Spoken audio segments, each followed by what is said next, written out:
I'm standing here with Matt Carroll inside Double Diamond Ski Shop. You guys have everything under the sun in here. Yeah, we've got, we're pretty much fully stocked, ready to roll. I know. And with the way the season's starting, it's a good thing. Right, and you've got some necessities. This is something that people absolutely need to get out and enjoy the mountain. Absolutely, and yesterday we had obviously snowed, a lot of snow. Last couple of weeks, actually, we've seen a lot more snow. Something a little different than it was last year. And one thing I wanted to touch on, we had a lot of goggle fogging issues yesterday.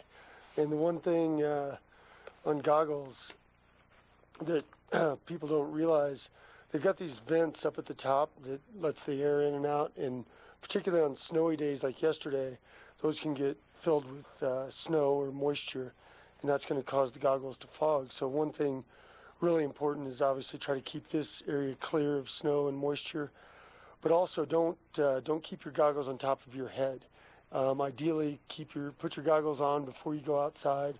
Leave them on your face to equalize the temperature of the lens in your body. The other thing is never touch the inside of the goggle lens.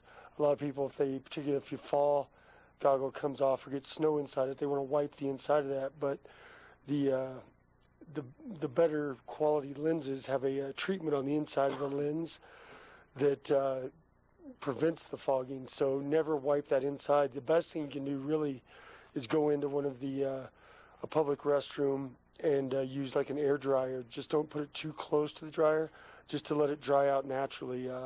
Either set the goggle upside down on a table if you're eating lunch, or like I said, go in and use one of the air dryers and just keep it away from don't let it get too hot, but let that air just go over it and dry it out. Is there any way to put the anti-fog coating back inside the goggle once it's removed if you accidentally make that mistake? There's some aftermarket treatments, but it's still, once that's done, there's usually some fine scratches on the inside, so that's the rule. Usually most goggles come with a lens cloth like this, but only use this on the outside of the goggle, never on the inside. And never use like a paper towel or anything like that on the outside of the lens, because that's going to cause some fine little scratches. So you want to treat it like you would treat your prescription glasses, with a lot of TLC. Exactly. Yep. And I did bring a couple of helmets here. Sit that down. So helmet designs have come a long way, and there's several different styles. This one obviously has a active ventilation on the top, so you can open that up to let the air flow, or close it up if it's really cold like this morning and you don't want that airflow.